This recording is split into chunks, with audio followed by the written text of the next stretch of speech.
So, last time, we fought Orcus. Yeah. The group made their way into his throne room and attacked, with the majority of them focusing on Orcus himself, while Zero and the Simulacrums focused on his undead dragon. During the fight, Zallar used Bigby's hand to rip the wand of Orcus out of Orcus's grip and fly it halfway across the room before quickly reducing it in size. In the aftermath of that, Zallar 2.0 went dashing towards it and used his wish spell to instantly cast a tiny hut around himself, the wand, and several nearby allies. What the fuck, Elliot? You are insane. A genius, but insane. Aerith, in the meantime, finally got to use her loot potion. Sorry, that is the oil of slipperiness that she's been hoarding and making sex jokes about since the game started. She poured it out right on Orcus's hand to make it more difficult for him to grab the wand back before the Zalars finished doing that. Seris, of all people, got the killing blow on Orcus with her dagger of certain death.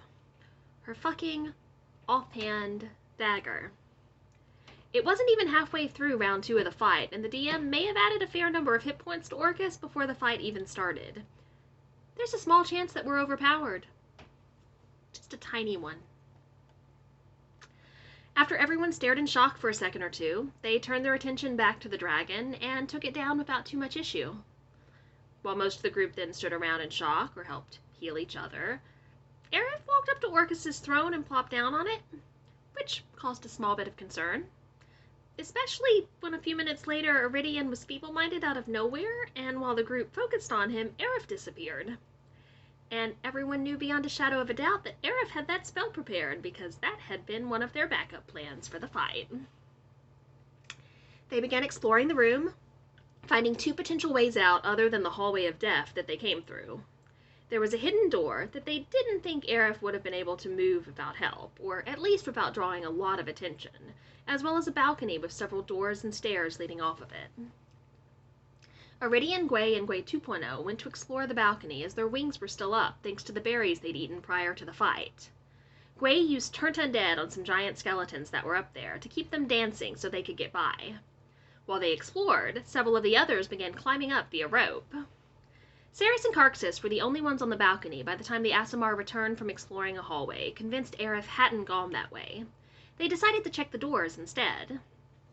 Seris clicked her boots and went sprinting by the no longer dancing skeletons, helping the Aasimar search for traps as they slipped through the doors and down the hallway behind them.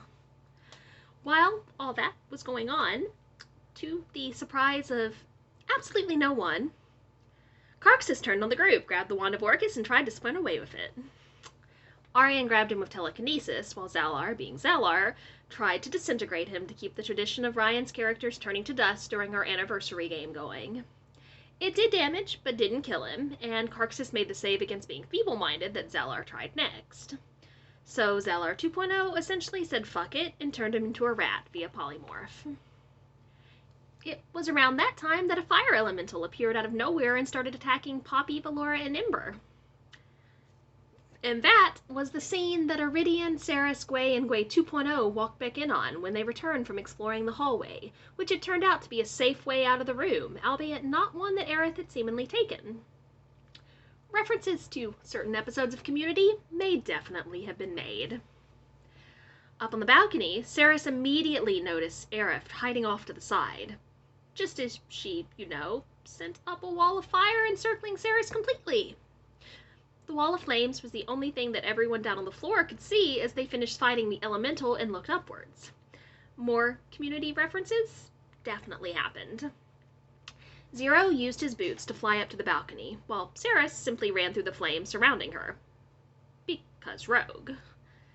Seris's reaction was to attack Aerith, who attacked Gwei 2.0, almost killing her. Turning her back into water? Whatever you want to consider happening when a simulacrum stops existing. Zero's reaction, on the other hand, was to grapple Aerith long enough for Iridian to hurry over and remove her madness, which was probably the better reaction, but Seris isn't particularly known for being wise. If the group wasn't already in shock, they would have been by that point. Arian put the wand of Orcus in the haversack, and all of them, including Carxus the rat, teleported to Androlin. They were met by several Hollyphants carrying food and drinks. And that's where we left off.